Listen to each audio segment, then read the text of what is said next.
Every parent's worst nightmare became reality when 4 sisters were ripped from their family and sold into slavery. For 3 brutal years, their loved ones believed they would never see Solveig, Dagny, Liv, and Runa again. Then a silent giant named Varik appeared. He wasn't family. He wasn't even from their village. But he crossed enemy lands and fought armed slavers to bring them home. What happened next changed everything. Varik didn't just give them freedom, he gave them land, tools, and helped them build something no one had ever seen before. A hall run entirely by women. A place where other lost souls could find safety. The village men laughed at first. But when the harvests came in and broken people found healing, everyone stopped laughing. But why would this legendary warrior dedicate his entire life to 4 women he barely knew? Before we jump back in, tell us where you're tuning in from. And if this story touches you, make sure you're subscribed, because tomorrow I've saved something extra special for you. The village of Eldhus sat nestled between rolling green hills and a crystal-clear fjord, where the morning mist danced across the water like spirits blessing the election day. It was the kind of place where everyone knew their neighbors' troubles and joys, where children played freely in the streets, and where the scent of fresh bread from Astrid's bakery mingled with the salt air each dawn. In the heart of this peaceful settlement lived the Eriksdotter family, a household that had known both great joy and quiet sorrow. Harold Eriksson had built their modest home with his own hands after returning from his final voyage, choosing love over adventure when he wed gentle Ingrid. Their house stood apart from the main village, surrounded by a small garden where Ingrid grew herbs and vegetables that fed not only her family, but often their less fortunate neighbors. The couple had been blessed with 4 daughters, each as different as the seasons, yet bound together by an unbreakable love. Solveig, the eldest at 19, possessed her mother's gentle wisdom and her father's steady determination. Her auburn hair caught the sunlight like burnished copper, and her green eyes held depths that seemed to understand the world's pain while still believing in its goodness. She moved through life with a quiet grace, often found reading by the fire or helping their mother tend to the sick in the village. Dagny, 17 and fierce as a summer storm, had inherited her father's adventurous spirit, but tempered it with her mother's compassion. Her dark hair fell in waves down her back, and her blue eyes sparkled with mischief and intelligence. She knew every healing herb that grew in the surrounding hills and could set a broken bone as surely as she could braid her sister's hair. The village children flocked to her for scraped knees and hurt feelings alike. 15-year-old Liv carried fire in her soul and steel in her spine. Where her sisters found gentleness, Liv found strength. Her blonde hair seemed to catch and hold sunlight, and her grey eyes missed nothing. She could outrun any boy in the village and wasn't shy about proving it. Yet beneath her fierce exterior lay a heart that would break for a wounded bird or a crying child. Little Runa, barely 13, was the treasure of them all. Her laugh could brighten the darkest winter day, and her curiosity knew no bounds. She collected stones and flowers, always asking why and how, until her sister's patience wore thin with love. Her golden hair curled like sunshine, and her brown eyes held the wonder that only the young can possess. Their father Harold was a man of few words but deep feelings. Years of sailing had weathered his face and scarred his hands, but coming home to his wife and daughters each evening softened the hard lines around his eyes. He worked as the village's boat builder, crafting vessels that could weather any storm, much like the family he'd built with Ingrid. Their mother was beloved throughout Eldhus for her gentle heart and healing hands. When fever struck a household or a birth proved difficult, it was Ingrid they called upon. She moved through life like a prayer made manifest, bringing comfort wherever sorrow dwelt. But there was another presence in their lives, one that few in the village truly understood. Varik Ironhand stood apart from other men, literally and figuratively. At nearly 7 feet tall, with shoulders broad enough to carry the world's troubles, he was a figure both admired and slightly feared.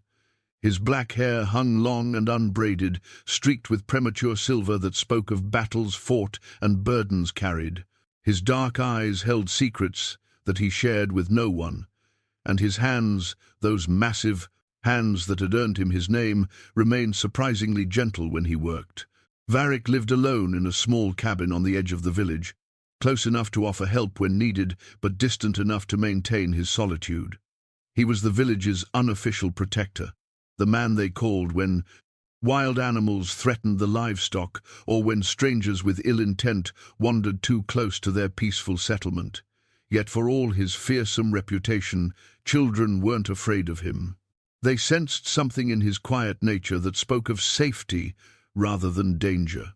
He possessed an ancient warhammer, a magnificent weapon forged by masters long dead, with runes carved along its handle that spoke of victory in battle. Yet no one in Eldhus had ever seen him raise it in anger. It hung above his fireplace like a reminder of a life he'd left behind, gathering dust while its owner chose to build rather than destroy. The truth was that Varik had fought his last battle 3 winters ago. Something had changed in him during a raid on a coastal settlement, watching a young mother die. Defending her children had broken something inside the warrior and rebuilt him into something else. He'd returned to Eldhus and set down his weapons, though he kept his skills sharp through daily practice in the woods, where no one could see him move, like death incarnate. He'd taken to helping Harold with the boat building, and his massive strength made short work of tasks that would have taken other men all day. But it was more than just the work that drew him to the Eriksson family. There was something about their peace, their love for one another, that called to a part of his soul he'd thought lost forever. Varik had never married, never had children of his own. The life of a warrior left little room for such tender things. Yet watching Harold play with his daughters, seeing Ingrid teach them to tend wounds or cook a meal, stirred longings in his heart that he'd buried under years of blood and battle. The girls treated him like a beloved uncle, though he was no relation to their family. Solveig would bring him fresh bread and stay to discuss the books she'd been reading. Dagny would pester him with questions about the herbs that grew in distant lands. Liv would challenge him to races or tests of strength, delighting when he let her win. And little Runa would simply sit beside him while he worked, chattering about her day or showing him treasures she'd found. In the evenings, when the day's work was done, the village would come alive with the sounds of life well lived. Children played games in the twilight, while their parents shared ale and stories. The smithy's hammer would ring out its last notes of the day, and smoke would curl from chimneys as families gathered for their evening meals. The Eriksson household was always filled with warmth during these quiet hours. Harold would tell stories of his sailing days, while Ingrid mended clothes or prepared herbs for the next day's healing work. The girls would work on their various projects, Solveig with her reading, Dagny organizing her medicinal supplies, Liv practicing with a wooden sword, and Runa playing with whatever treasure had caught her fancy that day. Sometimes Varik would join, to them, invited by Harold or called over by one of the girls who had something important to show him. He would sit quietly in their warmth, content to listen to their laughter and feel, for a few precious hours, what it might have been like to have a family of his own. But even in paradise, shadows linger at the edges. There had been reports from trading vessels of increased raiding activity to the south. Ships flying black sails had been seen along the coast, and more than one merchant had arrived at Eldhus with tales of villages burned and people taken. Harold and the other village elders discussed these reports in worried voices, but Eldhus seemed too small, too remote, too poor to attract such attention. They were wrong. On a morning that dawned no different from countless others, when the mist hung low over the fjord and the scent of Astrid's bread filled the air, everything changed. Ingrid had been hanging washing on the line behind their house while her daughters helped with the morning chores. Harold had already left for the boatworks, and Varik was helping him raise the frame of a new fishing vessel. It was Runa who first spotted the dark shapes moving through The morning mist. Ships, 3 of them, sailing silently toward their peaceful shores with black sails that seemed to swallow the dawn light. She called to her mother, pointing toward the water with the innocent excitement of a child who didn't yet understand that not all visitors came in peace. But Ingrid understood. One look at those approaching vessels, at the way they moved like predators through the water, and she knew their quiet world was about to be shattered. She gathered her daughters with sharp, urgent words, pushing them toward the house, while her mind raced through impossible choices. There would be no time to run, no time to hide, no time for anything but prayer and the desperate hope that somehow, some way, her precious girls would survive what was coming. The torn family portrait that Ingrid had painted with such love, showing her 4 daughters with their different beauties and shared joy, hung on the wall inside their home. In a few short hours, it would be the only thing left whole in their world, a testament to love that no amount of violence could fully destroy. The raiders struck like wolves descending on sheep, swift and merciless in their hunger. The 3 black ships disgorged men, hardened by violence and motivated by profit, their leader, a scarred brute named Grim Bloodaxe, who saw people as nothing more than cargo to be sold. Ingrid barely had time to push her daughters toward the back of the house before the door exploded. Inward. Runa's wooden doll, a carved figure Harold had made for her last name day, fell from her small hands and tumbled into the mud outside their doorway as rough hands seized the terrified child. "Please," Ingrid begged, throwing herself between the raiders and her daughters, "take whatever you want, but leave my children." Grim's backhand sent her sprawling, blood streaming from her split lip. "Shut your mouth, woman. We know exactly what we want." The sisters huddled together as their world collapsed around them. Solveig wrapped her arms around Runa, while Dagny and Liv flanked them, the older girls trying desperately to shield their baby sister. But there were too many raiders, too much strength arrayed against them. 4 healthy girls, Grim observed with the cold calculation of a merchant appraising goods. "The youngest will fetch a fine price in the pleasure houses. When she's grown, the others strong backs for field work or domestic service." He gestured to his men. "Take them. Leave them. Other damaged goods aren't worth the trouble of transport." What followed was chaos, painted in fear and violence. Solveig fought like a wildcat, her nails drawing blood from the raider who grabbed her, but a blow to her temple sent her to her knees. Dagny tried to run, only to be tackled in the doorway. Liv managed to break free long enough to seize a kitchen knife, slashing wildly until overwhelming numbers brought her down. Little Runa simply screamed for her mother, her voice breaking with terror that would haunt Ingrid's dreams forever.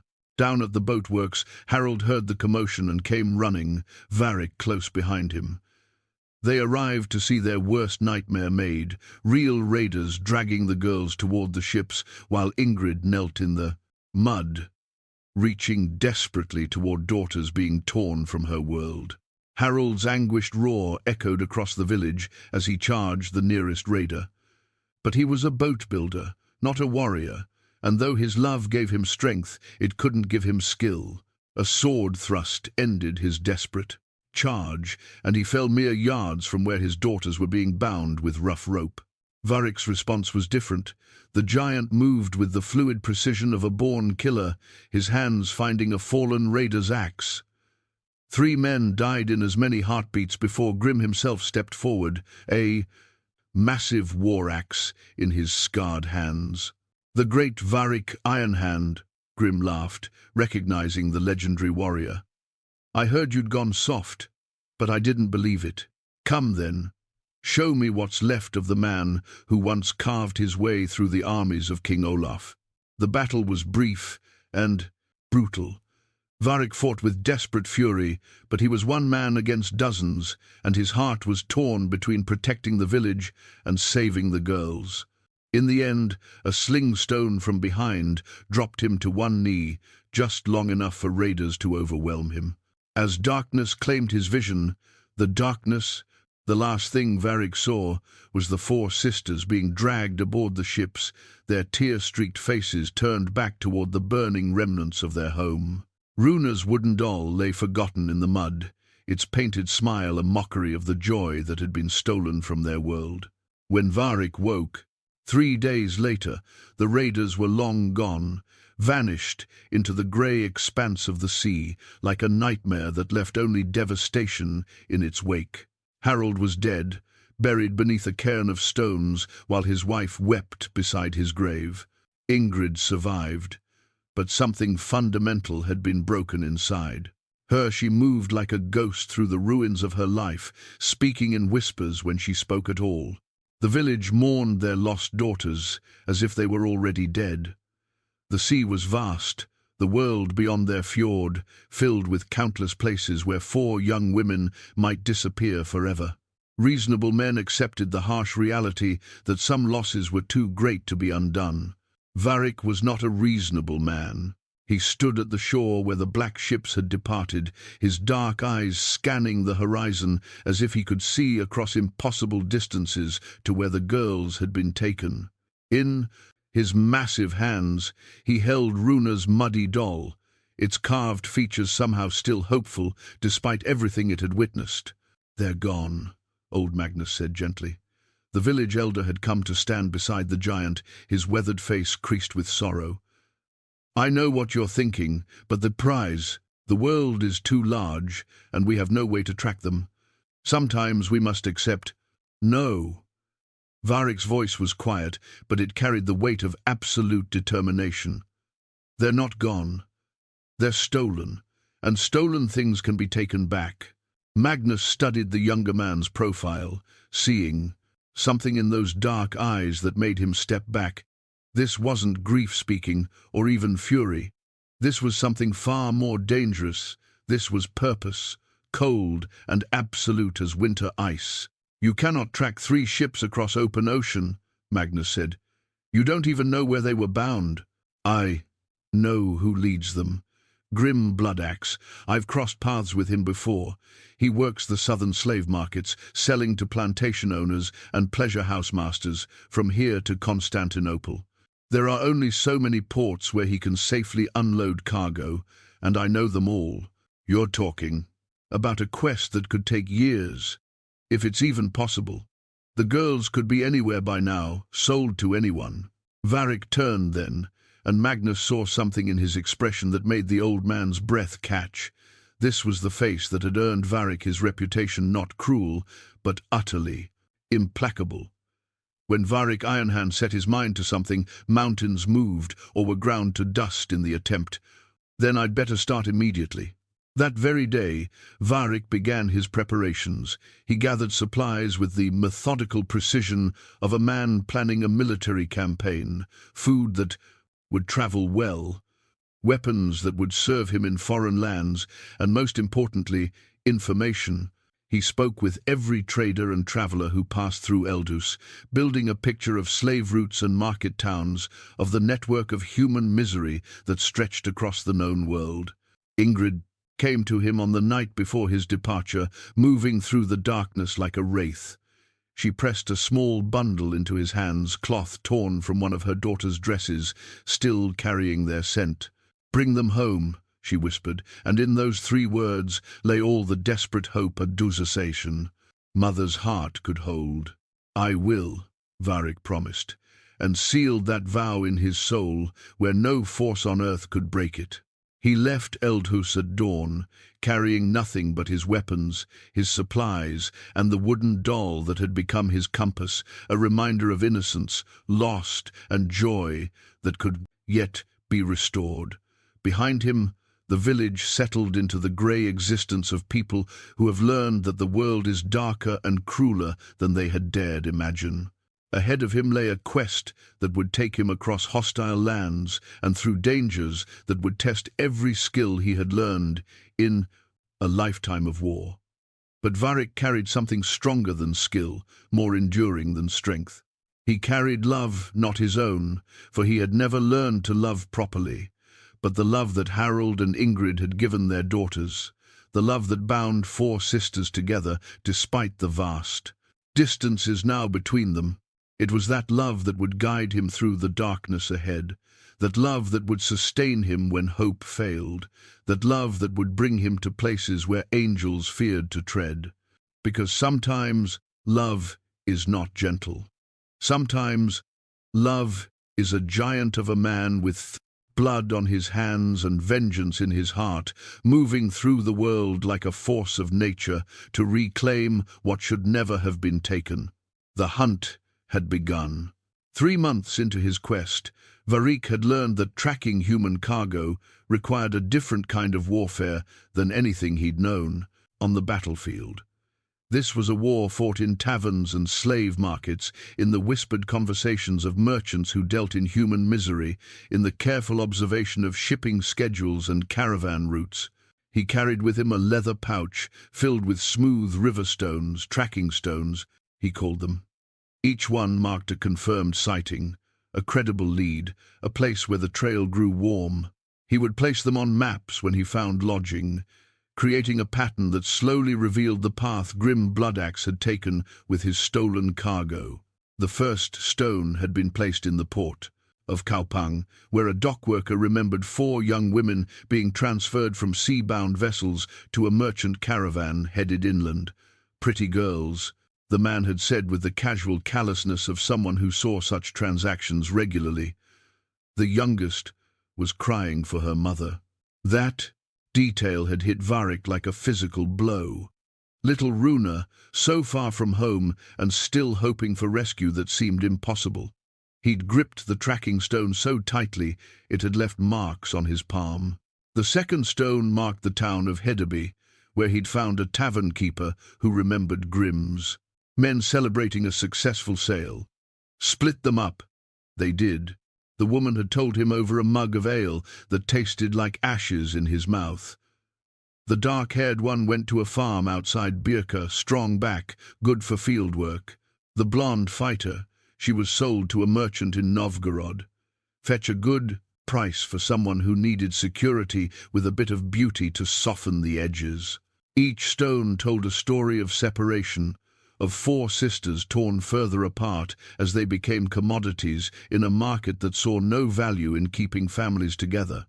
Varik's methodical planning had become an act of faith that the trail wouldn't grow cold, that the girls would survive whatever horrors they faced, that his skills as a warrior could somehow be transformed into the patience of a hunter tracking prey across vast distances. But patience had never been his greatest virtue. The village elders back in Eldhus had tried to warn him of exactly this, that his quest was born of noble intentions but doomed by the sheer impossibility of the task. Magnus had spoken of accepting harsh realities, of understanding that some things couldn't be undone, no matter how much love or determination one brought to bear. "You're chasing ghosts across half the known world," the tavern keeper in Hedeby had said, studying his weathered face with something approaching pity. "Even if you find one of them, how do you expect to find the others? How do you plan to take on entire households or merchant operations single-handed?" Varik had simply placed his 3rd tracking stone on the rough wooden table between them. One at a time. The truth was that his plan, if it could be called a plan, was both simple and insane. He would follow each trail to its end, locate each sister, and take her to back. He would move through hostile territories with the same methodical precision he'd once brought to battlefield strategy, but instead of conquering cities, he would liberate individuals. Instead of commanding armies, he would rely on stealth, surprise, and the kind of personal violence he'd hoped never to employ again. His preparations reflected this grim reality. Along with traditional weapons, he'd acquired lockpicks, climbing gear, and detailed knowledge of the slave trade's infrastructure. He'd learned to move unseen through populated areas, to gather information without revealing his purpose, to strike quickly and disappear before pursuit could be organized. But perhaps most importantly, he'd had to relearn how to kill, not in the heat of battle, but in the cold calculation of necessity. The Varik who had settled peacefully in Eldhus, who had hung up his war hammer and chosen to build boats instead of break bodies, that man was gone. In his place was something harder, more focused, a weapon honed to a single purpose. The fourth tracking stone marked a crossroads where the trail split three ways. Here, he'd been forced to make his first critical decision: which sister to pursue first. Logic suggested following the most recent trail, but his heart pulled him toward the youngest. Runa, barely 13 and utterly unprepared for the horrors she was facing. A caravan master with loose lips and looser morals had provided the crucial information. Little golden-haired thing? I remember her, sold to a household in Kiev, rich merchant who wanted a pretty servant to tend his gardens. Paid well for her youth and innocence, if you catch my meaning. Varik had caught his meaning perfectly. The tracking stone for Kiev had cracked in his grip. But Kiev was 2 months' travel through territories controlled by princes who had no love for wandering warriors. It meant crossing rivers controlled by bandits, skirting the edges of ongoing conflicts between rival kingdoms, and penetrating the heart of a merchant city where a single giant asking too many questions would quickly attract unwanted attention. He'd spent a week in careful preparation, studying maps and questioning travelers about conditions along the route. The old Varik would have simply armed himself and ridden hard for his destination, trusting in strength and skill to overcome any obstacles.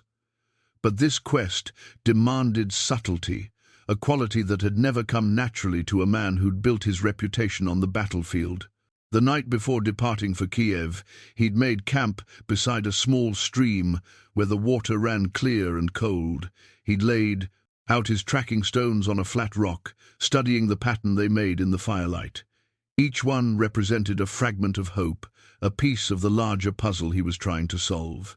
But they also represented time, precious time, during which 4 young women were suffering in slavery, their spirits breaking a little more with each passing day.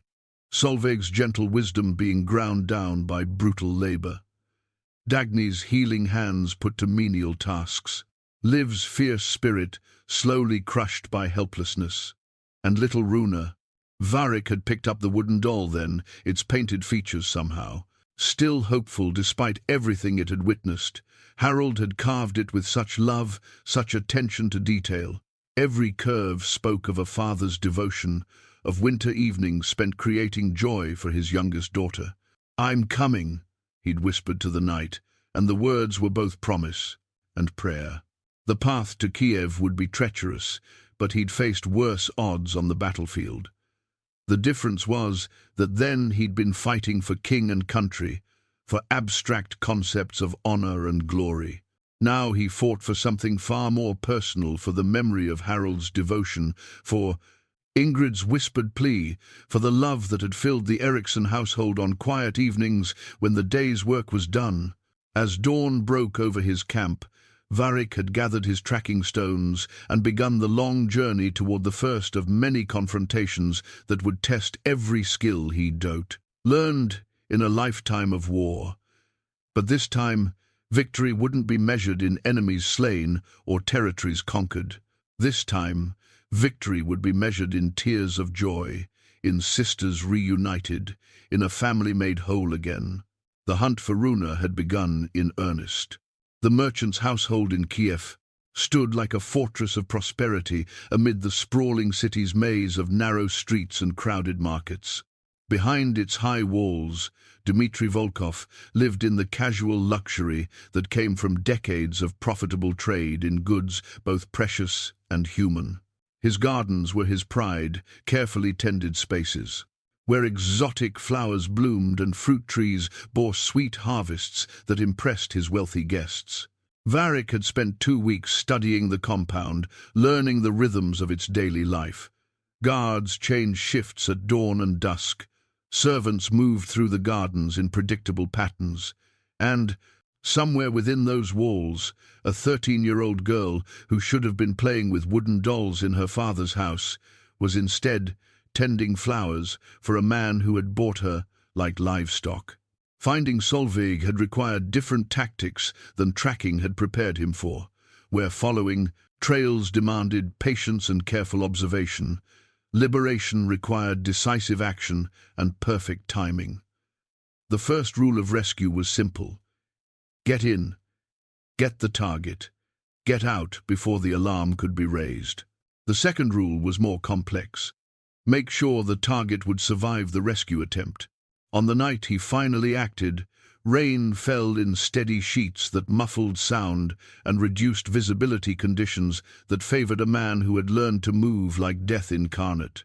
Varik scaled the compound's eastern wall, where overhanging trees provided both cover and access, his massive frame moving, with surprising grace for one so large. He found Solveig in the servants' quarters, a cramped space beneath the main house, where those deemed less valuable than the master's possessions were housed. She was awake despite the late hour, sitting by a small window and staring out at the rain with eyes that held too much knowledge for 19 years of life. When a massive shadow filled her doorway, her first instinct was to cry out in alarm. But something in the stranger's careful movements, in the way he held himself with obvious power yet approached without menace, stopped the scream in her throat. "Who are you?" she whispered in Norse, her voice barely audible above the rainfall. Varik stepped into the pale moonlight streaming through her window, and she saw his face clearly for the first time. Recognition dawned slowly, like sunrise breaking through storm clouds. "Uncle, Varik." The word came out strangled, disbelieving. She hadn't called him that since childhood, when his presence in their home had been as natural as sunrise. "I've come to take you home, little one." His voice was gentle despite its deep rumble, careful not to startle her further. Solveig's composure, maintained through months of captivity through sheer force of will, finally cracked. Tears streamed down her face as she launched herself into his arms, and he caught her like she weighed nothing at all. For a moment, she was simply a frightened girl being held by someone who represented safety, love, and the home she thought she'd never see again. "The others," she whispered against his shoulder, "Dagny, Liv, Runa, they were all sold to different masters. I don't know where." "I know where they are," Varik said firmly. "All of them. But first, we need to leave this place." The escape proved simpler than he'd anticipated. Months of slavery had taught Solveig to move quietly, to be invisible when necessary, and her knowledge of the compound's layout proved invaluable. They slipped through the gardens like shadows, avoiding the guards' predictable patrols, and were over the wall before anyone noticed her absence. Only when they were safely away from Kiev, camping beneath the stars with a warm fire crackling between them, did Solveig begin to truly believe in her freedom. Varik had given her his cloak against the night's chill, and she wrapped it around herself, like armor against the memories that still haunted her. "They made me tend the flowers," she said quietly, staring into the flames. "Beautiful flowers for his beautiful house, while people like us lived in cages beneath it. I kept thinking about Mother's herb garden, how she taught us that growing things was about nurturing life, not displaying wealth."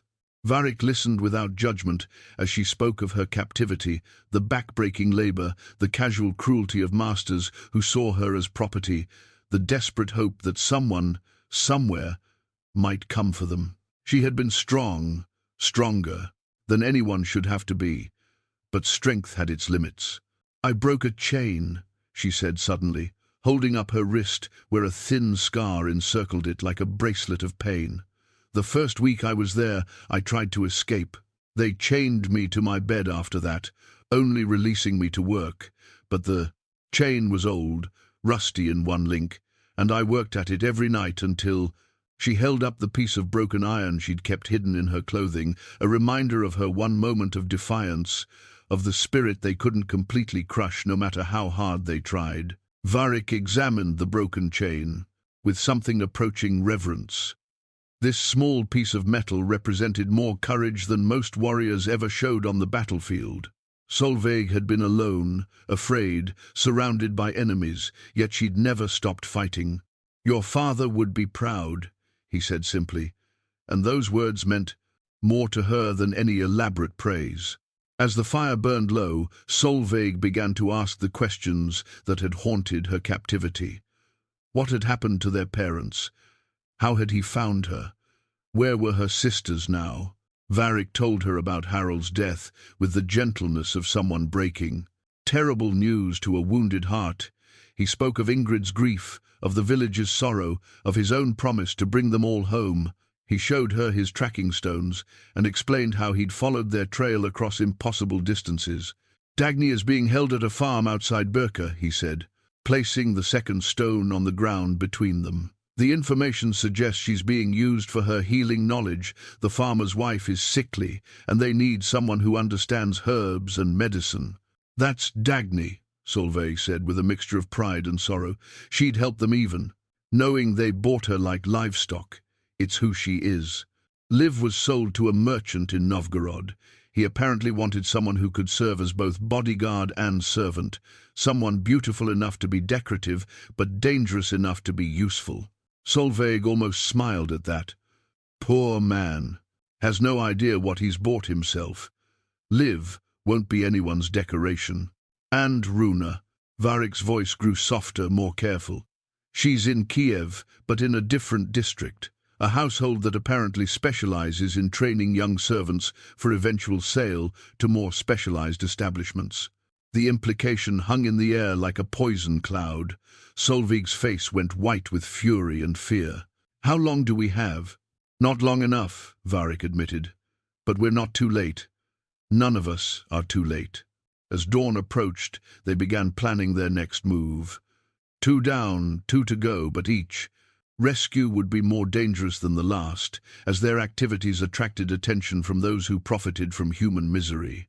Still, for the first time in months, Solveig fell asleep feeling safe. She was free, she was no longer alone, and someone was coming for her sisters. The broken chain in her pocket reminded her that even in the darkest captivity, the human spirit could find ways to fight back. Tomorrow, they would begin the hunt for Dagny. The farm outside Birka sprawled across a valley where wheat grew golden in the summer sun, but the beauty of the landscape couldn't hide the ugliness of what transpired within its borders. Erik Thornson worked his land with the casual brutality of a man who saw everything: crops, livestock, and people as resources to be exploited until they broke. His wife, Astrid, suffered from a wasting sickness that left her bedridden more often than not, her body racked with pain that no healer in the region could cure. When Grim Bloodaxe had offered him a young woman with knowledge of healing herbs, Erik had paid without hesitation.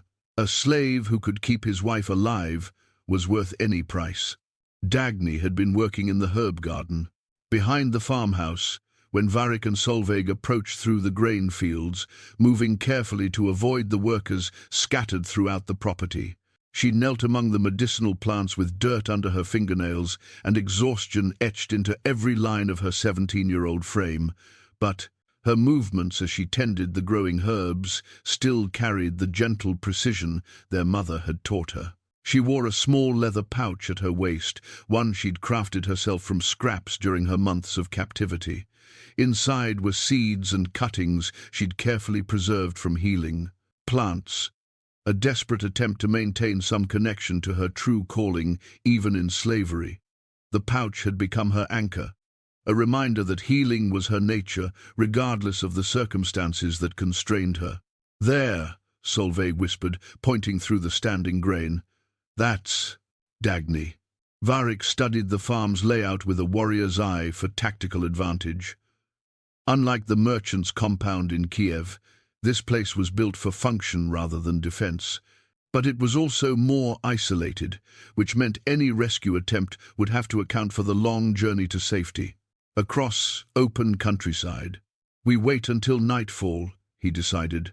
"Too many workers in the fields during the day, and we need darkness to cover our retreat." But as they settled into concealment to observe the farm's rhythms, a complication arose that changed everything. A rider approached the perned farmhouse at a gallop, his horse lathered with sweat and his manner urgent. Even at a distance, they could hear his shouted warnings to Eric Thornson. "Slave hunters are coming through the region," the rider called out. "Someone's been liberating property from the trade routes. They're offering rewards for information about anyone asking questions about missing slaves." Eric's response carried clearly across the still air. "Double the guards tonight, and move the girl to the root cellar. If someone's looking for her specifically, they won't find her easily down there." Varik cursed under his breath. Their activities had attracted more attention than he'd hoped. The slave trade was a vast network of interconnected interests, and disrupting it in one place created ripples felt everywhere else. "We have to move tonight," Solveig said urgently, "before they hide her away completely. It's too dangerous. They'll be expecting trouble now." "Uncle Varik." Solveig's voice carried the same gentle firmness that had made her such a natural leader among her sisters. "Dagny is down there right now, probably mixing herbs to ease that woman's pain because she can't help herself from healing people even when they own her. If we wait, if we let them move her to some place we can't find." She didn't need to finish the thought. They both understood that this might be their only chance. As darkness fell, they moved closer to the farmhouse, taking advantage of the grain fields for concealment. The increased guard presence was immediately obvious, men with weapons patrolling areas that had been undefended during their earlier reconnaissance. But Varik had learned patience during his years of warfare, and he used that patience now to identify patterns in the guards' movements. Every defense had weaknesses if you knew how to look for them. "There," he whispered, pointing toward the kitchen entrance. "The guards pass there every quarter hour, but there's a gap where the herb garden blocks their view." They waited for the right moment, then moved like shadows across the open ground. The kitchen door was barred from the inside, but Varik's lockpick's tools he'd hoped never to use again made short work of the simple mechanism. Inside the farmhouse, they could hear Astrid's labored breathing from the main bedroom and Eric's snoring from the next room. But the sound they were listening for came from below the soft rustle of movement in the root cellar, where Dagny had been hidden. The cellar entrance was concealed beneath a heavy wooden cabinet in the kitchen. Moving it without noise required all of Varik's strength and careful control. But eventually they revealed the narrow stairs leading down into earth-scented darkness. They found Dagny mixing herbs by candlelight, her movements automatic despite her exhaustion. She was preparing medicine for Astrid even in captivity, even knowing she was being hidden like stolen goods. Her healer's instincts compelled her to ease suffering wherever she found it. When light from their torch illuminated the cellar entrance, Dagny looked up with weary resignation, expecting another demand for her services. What she saw instead made her drop the herbs she'd been grinding. "Solveig." The name came out as barely more than breath. "But that's impossible." "Not impossible," Solveig said, hurrying down the stairs to embrace her sister. "Just improbable. And we have Uncle Varik to thank for it." Dagny's reunion with Varik was different from Solveig's, more cautious, more questioning. She was the sister who thought deeply about motivations and consequences, who needed to understand the why behind actions before she could fully trust them. "You came for us," she said, studying his face in the flickering candlelight. "All of us?" "All of you," Varik confirmed. "Though finding Liv and Runa will be more challenging than finding you two was." Dagny quickly gathered her precious herb pouch and a few other small items she'd managed to acquire during her captivity. But she paused at the foot of the cellar stairs, looking back at the medicine she'd been preparing. "She'll die without this," she said quietly. "Astrid. She's further along in her sickness than Eric realizes, and this is the only thing keeping the pain manageable." "She's not your responsibility," Solveig said gently. "She bought you, Dagny. She chose to profit from our family's suffering."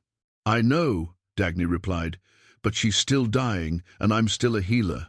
Varik understood then why Dagny had survived her captivity with her spirit intact.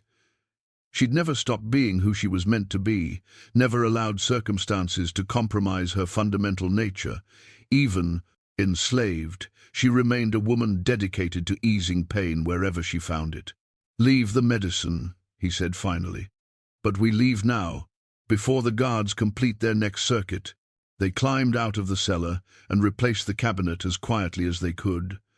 But as they prepared to leave, the farmhouse, footsteps on the front porch, announced an early return of the patrol guards. "Back window," Varik whispered. But even as they moved toward it, they could hear voices approaching from that direction too. They were trapped in the kitchen, with guards closing in from multiple directions, and dawn was still hours away.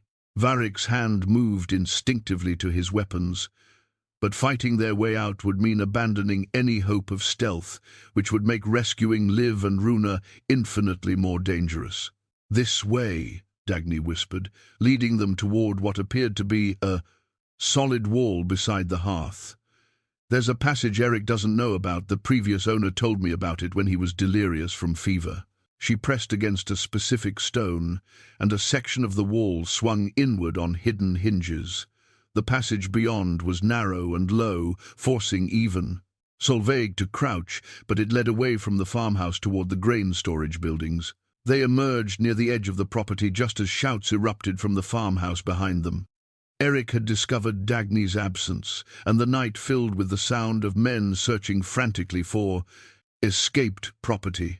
But by then, Varik and the two sisters were already moving through the grain fields toward the horses they'd hidden earlier. Behind them, the farm burned with torchlight and fury as Eric realized he'd lost not just a valuable slave, but the only person who could keep his dying wife alive. "Two down," Solveig said as they rode hard through the darkness. "Two to go," Dagny added, her healer's pouch bouncing against her side as their horses carried them toward whatever challenges awaited. But all of them understood that the hardest rescues lay ahead, and their activities had now attracted the attention of people who would kill to protect their investments in human misery. The merchant city of Novgorod sprawled along the banks of the Volkhov River like a great beast, feeding on the wealth that flowed through its markets.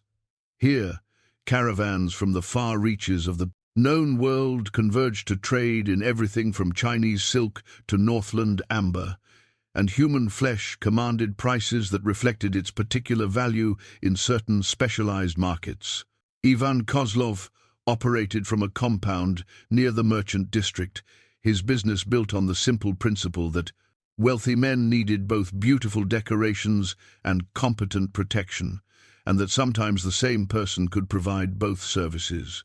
His establishment was part showroom, part fortress, where he displayed his human wares to prospective buyers while keeping them secure from competitors and authorities alike.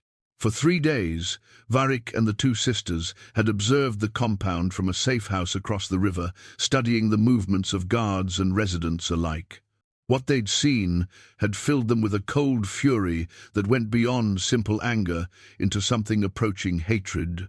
Liv had been forced into the role Ivan intended for her beautiful servant by day, deadly protector by night. But unlike her sisters, she had not bent beneath the weight of captivity. Instead, she had sharpened herself on it like a blade, finding its edge on a whetstone. They watched her escort Ivan through the market district, her blonde hair catching the sunlight while her grey eyes missed nothing. She moved with the fluid grace of a natural fighter, and even from a distance they could see the controlled violence in her every gesture. She had become exactly what Ivan wanted, a weapon, wrapped in beauty, but she had done it on her own terms. "Look at her," Dagny whispered with a mixture of pride and sorrow. "She's learned to be dangerous." "She was always dangerous," Solveig corrected. "Now she's learned to hide it behind a smile." Varik studied their youngest sister through the spyglass he'd acquired in the city's markets. Around Liv's wrist, almost hidden by the sleeve of her silk gown, was a thin leather cord, braided with precision, a warrior's braid, the kind worn by fighters who had proven themselves in combat.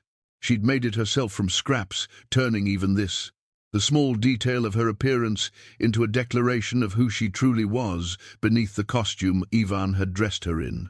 She's not just surviving, Varik observed. She's planning. That evening, they watched Ivan's establishment come alive with the kind of entertainment that wealthy merchants expected when conducting business. Music drifted across the water, along with laughter and the clink of expensive goblets. But beneath the festivity, they could sense the darker currents that drove Ivan's trade. There, Dagny pointed to a side entrance where servants moved in and out. That's how the working staff enters. If we could get inside. Too dangerous, Varik said immediately. Ivan's expecting trouble after what happened at the farm. Look at the guards, they're positioned to watch for exactly that kind of infiltration. But as they debated approach strategies, the decision was made for them. Across the compound's courtyard, they saw Liv pause in her escort duties to look directly toward their position. For a moment, her gaze seemed to meet Varik's through the spyglass, and a small smile touched her lips. "She knows we're here," Solveig breathed. What followed was display of calculated violence that reminded them all why Liv had been the sister who could outrun and outfight any boy in their village. During the evening's entertainment, as wealthy merchants gathered to view Ivan's merchandise, Liv struck with the precision of a master tactician. It began when she served wine to a particularly odious buyer who had been examining younger slaves with obvious intent. The man's goblet somehow slipped from her hands, splashing expensive wine across his fine robes. As she knelt to clean the mess, her hand found the knife at his belt. The blade disappeared into her sleeve with practiced ease, while she offered profuse apologies for her clumsiness. But Varik, watching through the spyglass, saw the cold calculation in her movements and understood that his daughter had just armed herself. The next phase came during the evening's main entertainment, a display of combat skills intended to demonstrate the fighting abilities of Ivan's more specialized merchandise. Liv was called forward to spar with one of Ivan's trained guards, a demonstration meant to show her capabilities to interested buyers. But instead of the careful, choreographed display Ivan expected, Liv unleashed months of suppressed fury in a flurry of strikes that left her opponent unconscious on the ground. Before anyone could react, she'd vaulted over the crowd and put her stolen knife to Ivan's throat. "Anyone moves, and your master dies," she called. Out in the sudden silence, her voice carrying the kind of authority that comes only from someone absolutely committed to violence. Across the river, Varik was already moving. This wasn't the careful rescue operation they'd planned. This was Liv creating her own opportunity and trusting that he would be ready to support her. He hit the water at a run, diving into the dark current of the Volkov with his weapons secured across his back. Solveig and Dagny followed, their months of captivity having taught them to recognize opportunity when it presented itself. By the time they reached the Beckard compound, chaos had erupted in the courtyard. Liv still held Ivan hostage, but his guards were positioning themselves for a shot that would save their master even at the cost of the slave who threatened him. It was a standoff that couldn't last long. Varik came through the side entrance like a force of nature, his presence turning the tactical situation on its head in an instant. Guards who had been focused on one young woman suddenly found themselves facing a legendary warrior whose reputation had reached even these distant markets. "You have something that belongs to me," he said, quietly, his massive frame filling the doorway like an approaching storm. Ivan, still held at knife point by a girl he'd underestimated completely, managed a strangled laugh. The great Varik Iron Hand, reduced to stealing slaves. How the mighty have fallen. "Not stealing," Liv said, her voice steady, despite the violence crackling in the air around them. "Reclaiming. We were never yours to own." What followed was brief and decisive. Varik's reputation preceded him, and most of Ivan's guards decided that their employer's life wasn't worth testing whether the legends were true. Those who did test it learned quickly why Varik had earned his place in the songs of warriors. In the aftermath, as they prepared to leave the compound, Liv showed them the warrior's braid around her wrist, leather she'd torn from her own clothing and braided during countless nights when sleep wouldn't come. It was her way of remembering who she was beneath the role Ivan had forced her to play. "I knew you were coming," she said as they moved through the darkened streets toward their horses. "I could feel it, the way you feel a storm approaching. I just had to be ready." "How did you know we'd dust?" "We're watching tonight?" Dagny asked. Liv smiled, the first genuine expression of joy they'd seen from her since the rescue began. "Because you're my family. And family doesn't abandon family, no matter how impossible the odds." As they rode out of Novgorod, with the city's alarm bells beginning to toll behind them, Varik felt something shift in the dynamic of their small group. Where Solveig and Dagny had been rescued, Liv had participated in her own liberation. She'd become not just a sister to protect, but a warrior to fight alongside. "One to go," she said as they galloped through the bows. Darkness. But all of them understood that Runa's rescue would be the most dangerous yet. They'd saved a house servant, a healer, and a warrior. Now they had to save a child from a place where childhood was systematically destroyed for profit. The final hunt was about to begin. The brothel that, specialized in training young servants, sat like a canker on Kiev's reputation, hidden behind respectable facades, but known to those who trafficked in the darkest corners of human commerce. Madame Yelena ran her establishment with the cold efficiency of someone who had long ago abandoned any pretense of humanity, viewing the children in her care as nothing more than investments to be carefully cultivated until they reached profitable maturity. Runa had been held there for 8 months, and each day had stolen another piece of her childhood innocence. Yet, somehow, impossibly, she had maintained the spark of curiosity and wonder that had always defined her. She asked questions of her captors, collected small treasures from the courtyard, where they were allowed brief exercise, and whispered stories to the other girls during the long nights when sleep refused to come. Varik and the 3 sisters had been watching the establishment for 2 days, their reconnaissance hampered by the building's position in a crowded district where strangers were noticed and remembered. Unlike the previous rescues, this one couldn't rely on stealth or surprise. The building was too well defended, too carefully monitored. "There's no way in that doesn't involve fighting through the entire district," Liv said, frustration evident in her voice. "Every approach is covered, every entrance guarded." "Then we don't try to sneak in," Solveig said quietly. "We walk in through the front door." They were debating the impossibility of that suggestion when an unexpected voice spoke from the shadows behind them. "You won't need to walk in at all." They spun toward the voice, weapons appearing in hands with practiced speed, but the figure that stepped into their lamplight made them freeze, in shock. The man was tall and broad-shouldered, with silver-streaked hair and eyes the same deep brown as little Runa's. His face was weathered by years and marked by old scars, but the resemblance to Harold was unmistakable. "Uncle Magnus," Solveig whispered, using the title they'd given him as children, though he'd never corrected their assumption that he was Harold's brother. Magnus Eriksson, for that, had indeed been his name before he'd taken others, smiled sadly at their recognition. "Hello, daughters of my heart. I've been looking for you for quite some time."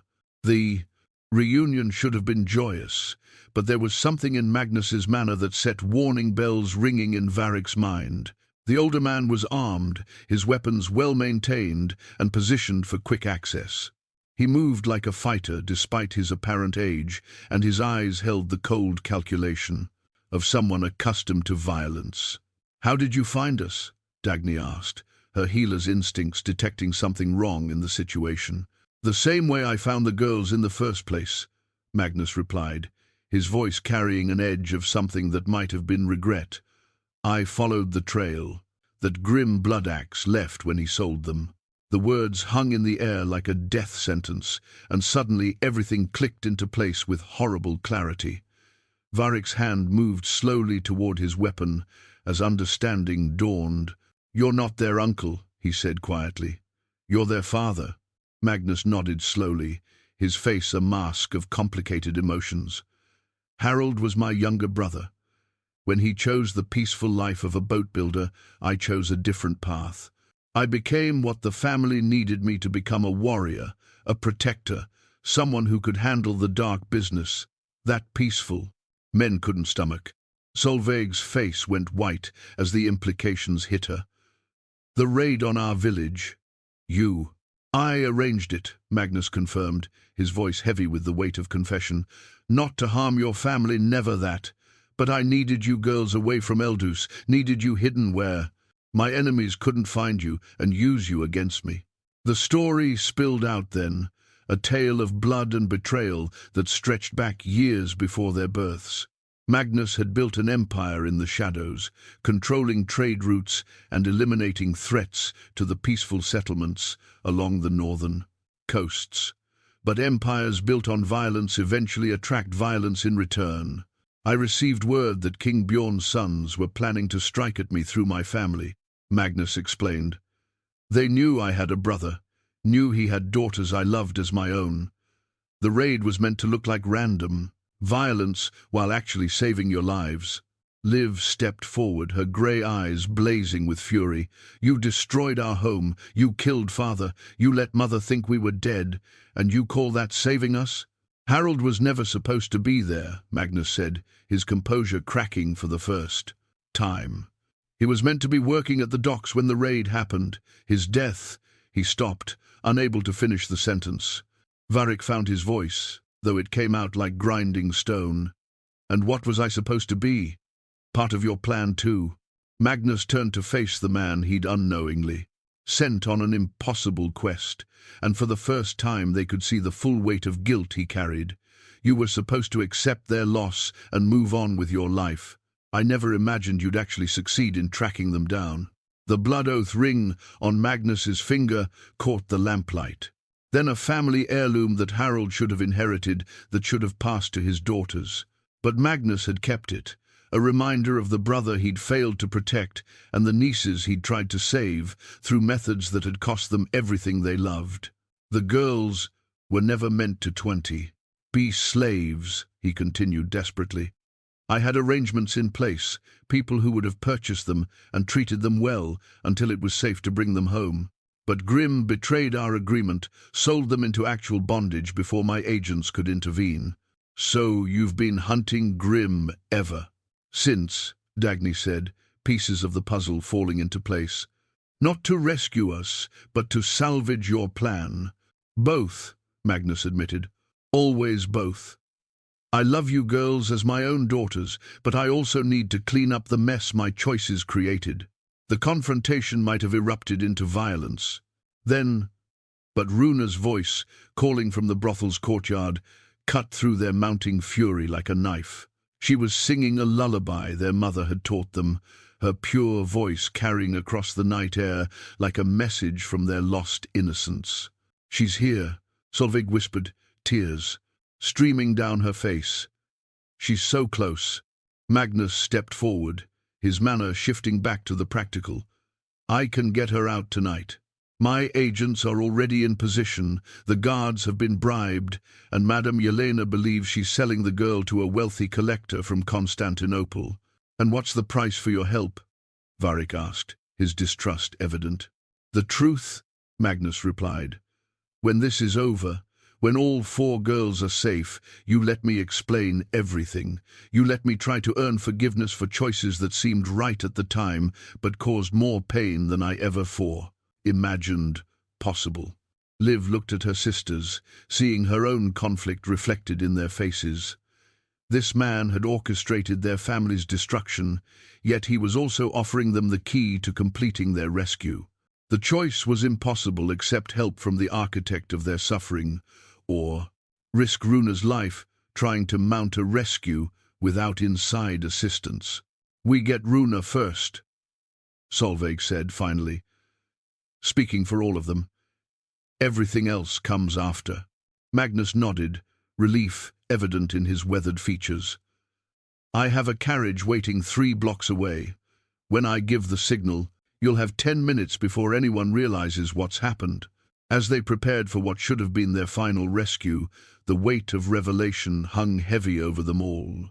The man they'd grown up calling Uncle Magnus was actually their father's brother, a shadow warrior whose violent life had ultimately destroyed the peace he'd tried to protect. But none of that mattered now. What mattered was Runa, still singing in the darkness, still believing that someone, somewhere, would come for her.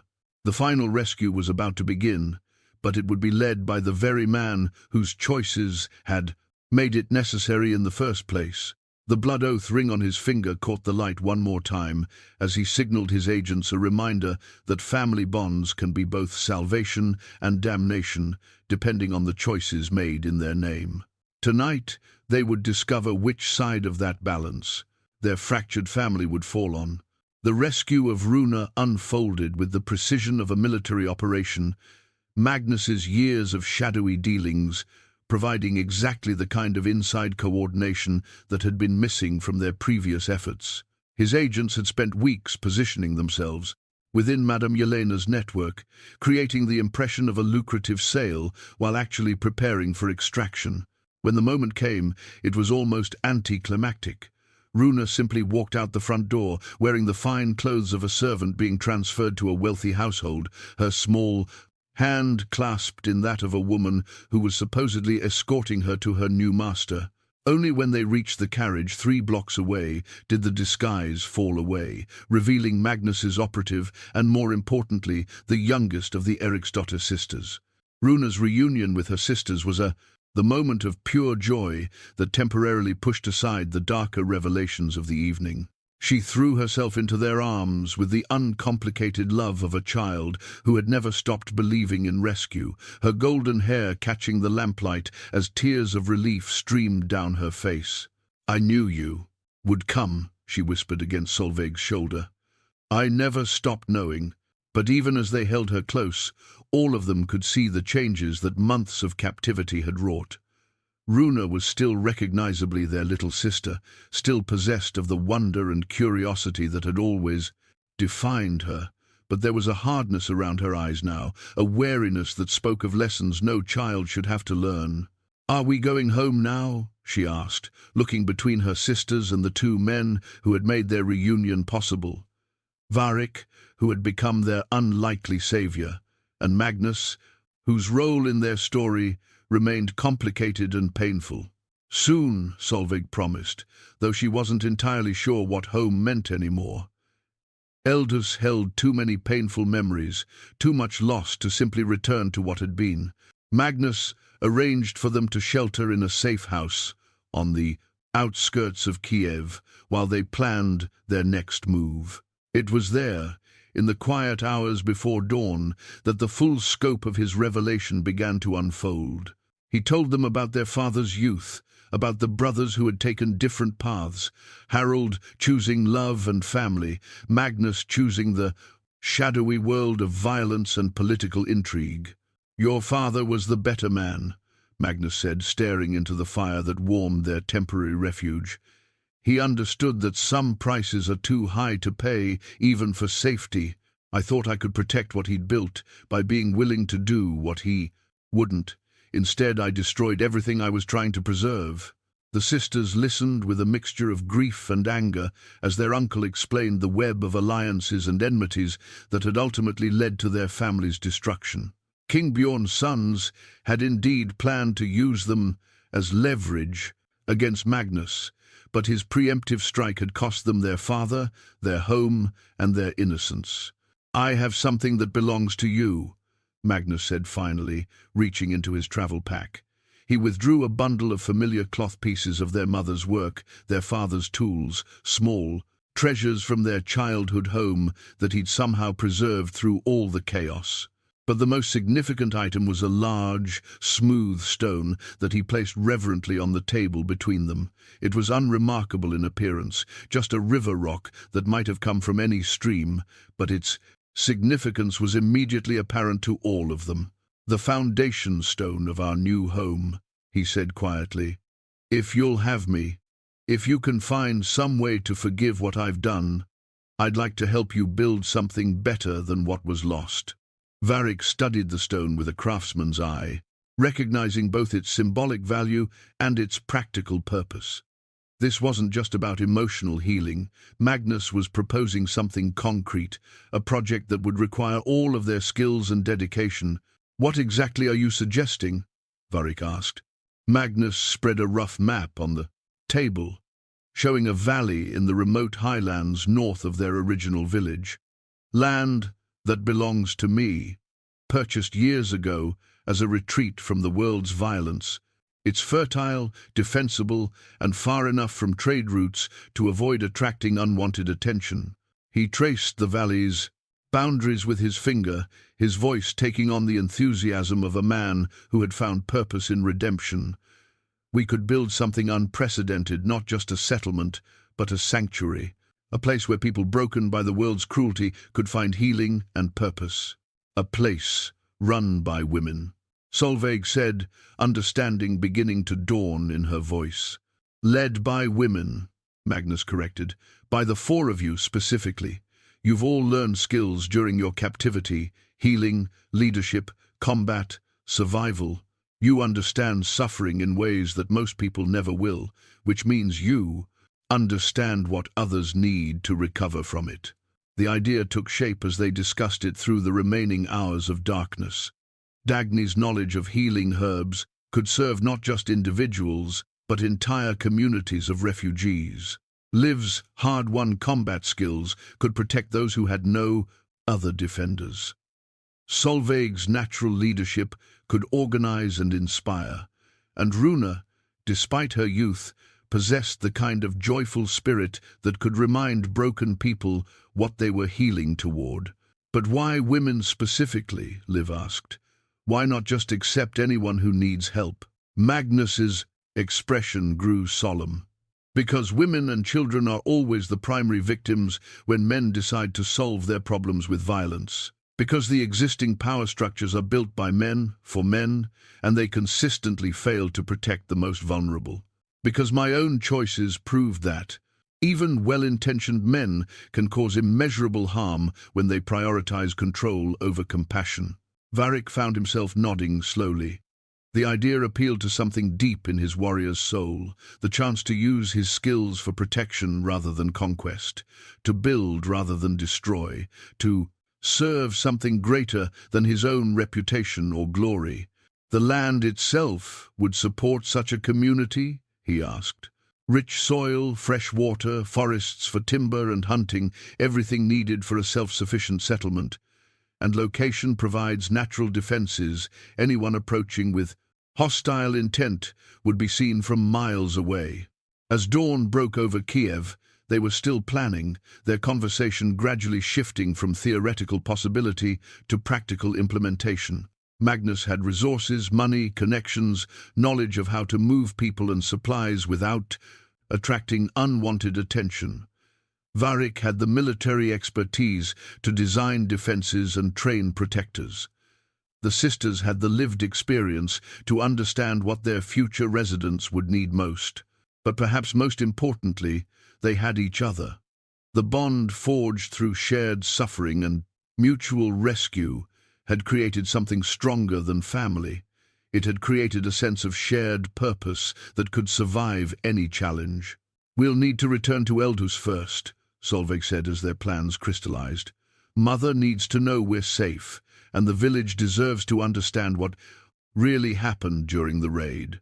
"And Grim Bloodaxe?" Liv asked pointedly. "The man who actually enslaved us is still out there, still trafficking in human misery." Magnus's face darkened. "Grim will be dealt with. My agents have been tracking his movements, and his operations have grown too large to remain hidden much longer. Justice will find him." But Varik shook his head. "This isn't about justice anymore. It's about prevention. If we build what you're describing, if we create a true sanctuary, then people like Grim lose their power over the vulnerable." The foundation stone sat in the center of their planning circle, like a promise made manifest, not just of buildings to be raised, but of lives to be rebuilt, of hope to be restored to those who had lost everything. It represented the possibility that love could be stronger than loss, that healing could overcome hatred, that broken people could create something more beautiful than what had been destroyed. "When do we begin?"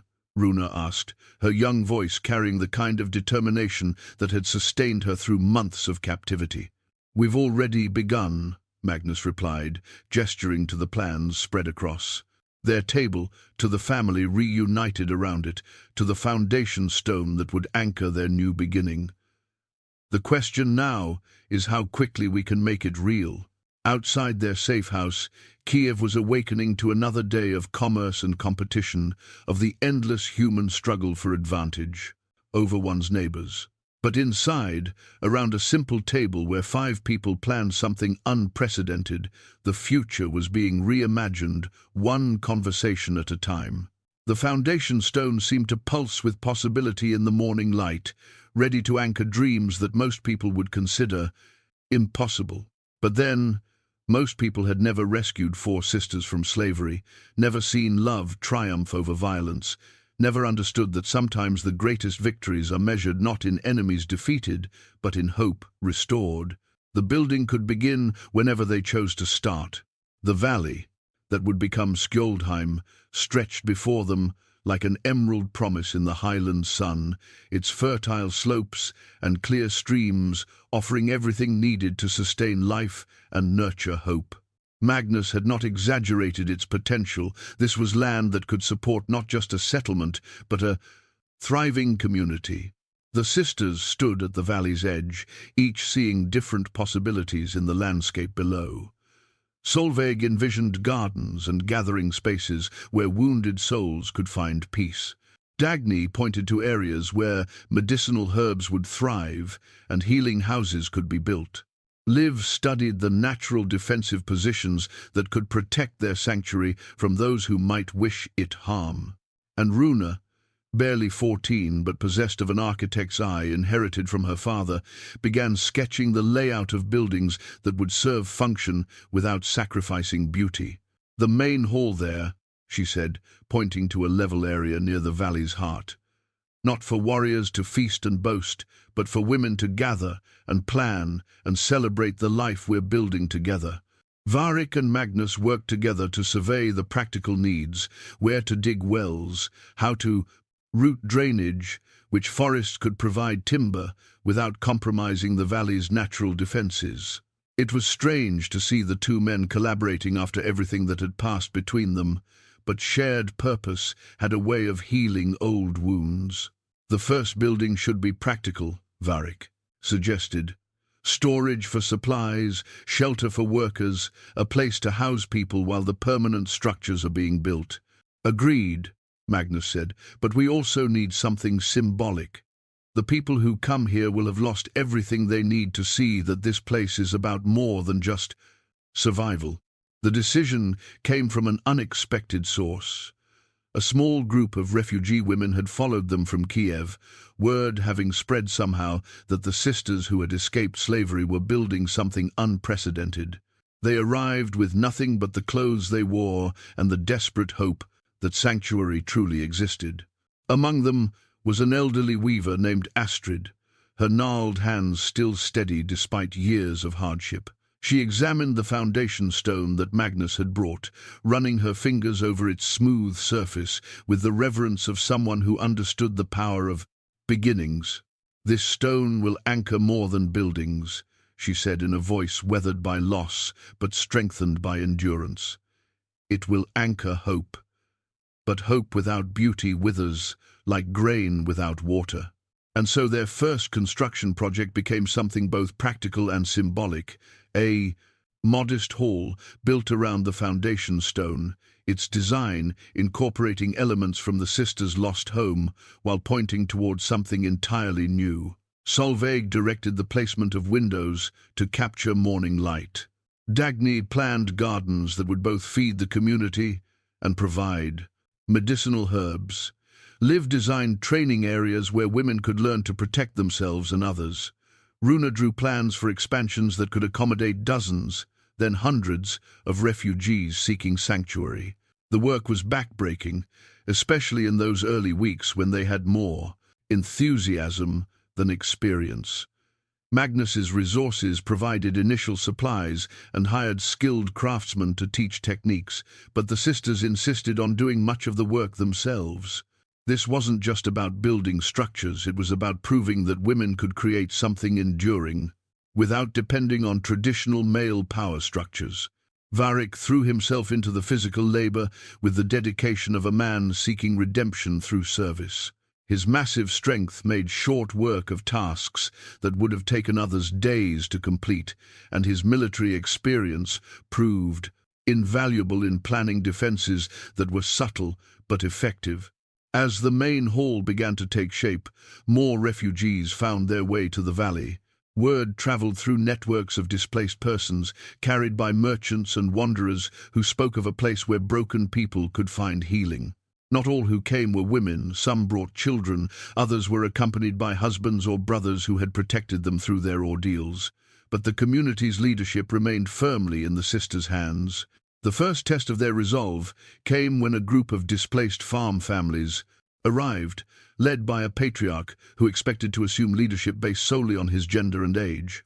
He took one look at the construction work being directed by 4 young women and announced his intention to bring proper order to this endeavor. Liv handled the situation with the diplomatic skill she'd learned during her captivity, combined with the steel that months of slavery had forged in her spine. She challenged him to single combat, offering to cede leadership if he could best her in fair fight. The match lasted less than a minute, ending with the would-be leader flat on his back and Liv's wooden practice sword at his throat. "This is Skoldheim," she announced to the gathered crowd. "Shield home, a place where those who have been broken by the world's violence can find protection and purpose. We welcome anyone who comes seeking healing, but we bow to no one who comes seeking control." The defeated patriarch chose to leave rather than accept female leadership, but his family remained, the women speaking quietly among themselves about possibilities they had never dared imagine. As autumn approached, the main hall neared completion, its timber frame rising around the potard, foundation stone like a promise made manifest. They planned a harvest celebration for its dedication, not just to mark the building's completion, but to celebrate the community that had grown around it. More than 50 people now called Skjoldheim home, each bringing skills and stories that strengthened the whole. They had weavers and healers, hunters and farmers, mothers and daughters, and women who had never had families but found one here in the Highland Valley. The first harvest crown was already being prepared, a symbol woven from grain grown in soil that had never known slavery, tended by hands that had chosen their own labor freely. By the end of their second year, Skoldheim had grown beyond anyone's wildest dreams into a thriving sanctuary that challenged every assumption about what women could accomplish when given freedom and resources. The valley now housed nearly 200 souls, its buildings spreading organically from the central hall like branches from a great tree. The bronze welcome bell that hung beside the main entrance had become a symbol of hope throughout the northern territories. Cast by a master metalworker who had fled political persecution with her daughters, its clear tone carried across the valley whenever new refugees arrived, seeking sanctuary. The bell's inscription, carved in runes that Runa had designed, read simply, "Here, the broken become whole." Solveig had emerged as the community's natural leader, her gentle wisdom providing guidance for everything from settling disputes to planning long-term growth. She held court each morning in the main hall, listening to concerns and proposals with the patience that had always been her greatest strength. Under her leadership, Skjoldheim had developed systems of governance that prioritized consensus over authority, healing over punishment. Dagny's healing houses had become renowned throughout the region, drawing patients from villages days away who sought treatment for ailments both physical and spiritual. Her herb gardens supplied not just Skjoldheim, but a network of allied settlements that traded protection for medicine. She had trained dozens of apprentice healers, spreading knowledge that had once been jealously guarded by established practitioners. Liv commanded a force of nearly 50 trained defenders, women and some men who had learned that protection didn't require domination, that strength could be a tool of preservation rather than conquest. Her training methods combined traditional combat skills with innovative tactics suited to defending rather than attacking. Skjoldheim had never been raided successfully, though several groups had tried and departed with newfound respect for what they'd encountered. But it was Runa who had perhaps exceeded everyone's expectations most dramatically. Now, 16 and possessed of her father's builder's eye, combined with her own artistic vision, she had designed structures that were both beautiful and functional, spaces that invited healing while providing practical shelter. Her architectural innovations were being studied and copied throughout the northern kingdoms. The community's success had not gone unnoticed by those in power. Delegations arrived regularly from established settlements, some seeking alliance, others attempting to understand how Skjoldheim had achieved prosperity without traditional hierarchies. A few came with hostile intent, though Liv's defenders ensured those visits were brief and educational. The most significant test had come the previous spring, when a coalition of traditional leaders had attempted to formally challenge Skjoldheim's right to exist. They'd arrived with a small army, expecting to find a collection of defenseless refugees they could easily intimidate or absorb into their own territories. Instead, they'd found a community that met them not with cowering submission, but with organized resistance, led by 4 sisters who had learned the difference between strength and brutality through hard experience. The confrontation had ended without bloodshed when the coalition's own women had begun asking pointed questions about why their homeland's prosperity couldn't match what they saw in Skjoldheim. Magnus had proven invaluable during that crisis, his network of contacts providing intelligence about hostile intentions, while his reputation deterred some of those who might have acted on their threats. He'd found his own redemption in service to the community, working tirelessly to protect what the sisters had built while never trying to claim authority over it. Varik had become something unprecedented, a warrior whose greatest victories were measured not in enemies defeated, but in people protected, structures built, and hope restored. His presence provided security not through intimidation, but through the quiet confidence of someone absolutely committed to protecting what he loved. The transformation was perhaps most visible in the evening gatherings when the day's work was done, and the community came together in the main hall.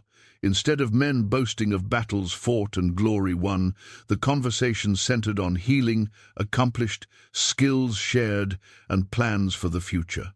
Children who had arrived traumatized and silent now laughed and played with the carefree joy that should be every child's birthright. The welcome bell rang often those days, its bronze voice greeting new arrivals who had traveled enormous distances, seeking the sanctuary that Skjoldheim represented. They came seeking not just shelter but transformation, the chance to become something other than what violence and hardship had made them. Some visitors left disappointed, unable to accept a community where traditional power structures had been replaced by collaborative decision-making. But most stayed, finding in Skjoldheim something they hadn't known. They were seeking the opportunity to be valued for their contributions rather than their compliance, to be protected without having to surrender their autonomy. As winter approached again, the sisters stood together on the hall steps, watching the sun set over their thriving community. The bronze bell gleamed in the fading light, ready to welcome whoever might arrive seeking sanctuary in the darkness. Below them, smoke rose from dozens of chimneys where families shared evening meals, workshops where craftspeople perfected their skills, and healing houses where the wounded found restoration. Gardens that would provide food through the coming winter stretched across the valley floor, tended by hands that worked because they chose to, not because they were compelled. "Do you think Father would be proud?" Runa asked, her voice carrying the wonder of someone still amazed by what they'd accomplished. "I think he would be amazed," Solveig replied, her arm around her youngest sister's shoulders. "But not surprised. He always believed we could do anything we set our minds to." The welcome bell chimed once in the evening breeze, its bronze voice carrying across the valley like a blessing and a promise that sanctuary would always exist for those who needed it most. 5 years had passed since the four sisters had first set foot in the valley that would become Skjoldheim, and the anniversary of their arrival had become a celebration that drew visitors from across the northern territories. The community now sprawled across the entire valley, its buildings crafted with such skill and beauty that traveling merchants often mistook it for an ancient settlement rather than something built by refugee hands in less than a decade. In the main hall, where the foundation stone still held its place of honor at the room's heart, the sisters worked together on their greatest creation, a massive tapestry that told the story of their journey from slavery to sanctuary. The legacy tapestry, as it had come to be known, stretched nearly the length of the hall's eastern wall, its intricate weaving capturing not just their personal story, but the stories of every woman who had found refuge in Skjoldheim. Solveig worked on the sections depicting their childhood in Eldhus, her threads capturing the golden light of peaceful mornings and the warmth of family love. Her portion of the tapestry showed Harold building boats while his daughters played nearby, Ingrid tending her garden while neighbors sought her healing wisdom. It was a record of innocence before it was shattered, but also a testament to the foundation of love that had made their later strength possible. Dagny's sections depicted the dark middle chapters, the raid, the separations, the long months of slavery. But even these darker scenes were woven with threads of hope, showing how each sister had maintained her essential nature despite circumstances designed to break their spirits. Her healing herbs pouch, lovingly recreated in silk thread, appeared in multiple scenes as a symbol of nurturing that persisted even in captivity. Liv had claimed the battle scenes, her warrior's eye capturing the violence of their rescues while emphasizing the bonds that had made them possible. Varik appeared throughout her sections like a guardian spirit, his massive form always positioned between the sisters and those who would harm them. Her warrior's braid was woven in golden thread that caught the light, a reminder that strength could be beautiful when used to protect rather than dominate. Runa's contribution covered their arrival at Skjoldheim and its transformation into a sanctuary. Her architect's vision translated perfectly into textile form, showing the valley's evolution from empty wilderness to thriving community. Her wooden doll, preserved all these years as a reminder of innocence, lost and hope maintained, appeared in the final panels, surrounded by children who had found their own safety in the sanctuary the sisters had built. But perhaps the most powerful element of the tapestry was how it integrated the stories of others who had found refuge in Skjoldheim. Astrid, the weaver, appeared in several panels, her aged hands teaching younger women the skills they would need to build new lives. Magnus was shown not as a warrior, but as a protector, his shadows used to shield others rather than threaten them. Dozens of other figures populated the scenes, women who had arrived broken and left whole, children who had grown up knowing safety instead of fear. The tapestry had taken 3 years to complete, with the sisters working on it during quiet winter evenings when the day's leadership duties were done. It had become a form of meditation for them, a way to process their journey and understand how the traumatic events of their youth had ultimately led to something beautiful beyond imagination. "It's finished," Runa announced, securing the final threads that completed the border. She stepped back to survey their work, her young face showing the contentment of someone who had found her purpose and fulfilled it completely. Visitors often asked the sisters about their future plans, whether they intended to expand Skjoldheim into other valleys or establish similar communities throughout the northern territories. But the truth was that their greatest ambitions had already been achieved. They had taken their suffering and transformed it into healing for others. They had proven that women could build something lasting and beautiful when given freedom and resources. They had created a legacy that would outlast them all. Ingrid had visited the previous summer, making the long journey from Eldus to see what her daughters had accomplished. The reunion had been bittersweet. She was proud beyond measure of what they had built, but the years of grief had taken their toll on her health and spirit. She spent a month in Skjoldheim, tending the medicinal gardens that reminded her of her own work, while marveling at the scale of what her daughters had achieved. "Your father would say you've outdone him completely," she told them on the night before her departure. "His boats carried people across water to new destinations, but you've carried people across sorrow to new lives." Magnus had aged gracefully into the role of elder statesman, his violent past transformed into wisdom about protecting what matters most. He no longer wore weapons, finding his greatest satisfaction in teaching young people to build rather than destroy. The blood oath ring he'd once worn as a symbol of family obligation had been passed to Solveig, who wore it as a reminder that love sometimes requires difficult choices but should never require sacrificing one's fundamental nature. Varik had found his own peace as Skjoldheim's guardian, his reputation now built on protection rather than conquest. Children who had never known the fear of violence played fearlessly under his watchful eye, and adults who had experienced the worst of human nature found comfort in his quiet strength. His warhammer still hung above his fireplace, but it had become a symbol of power that chose not to be used, rather than power held in reserve. As the sisters hung their completed tapestry in its place of honor, they could see their entire journey reflected in its threads, from the innocent girls who had played in their father's workshop to the sisters, women who now led a community that had become a beacon of hope throughout the Northern Territories. The evening celebration that followed drew hundreds of people from across Skjoldheim and beyond.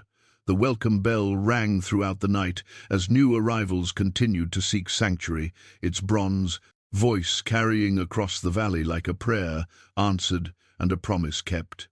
In the tapestry's final panel, 4 women stood together on the steps of the hall they had built, their faces turned toward a future bright with possibility. Behind them, the foundation stone anchored not just a building, but a new way of understanding what strength could accomplish when guided by love rather than fear. The story that had begun with slavery and separation had become a tale of sanctuary and sisterhood, proving that sometimes the greatest victories are measured not in enemies defeated, but in hope restored, not in territories conquered, but in hearts healed.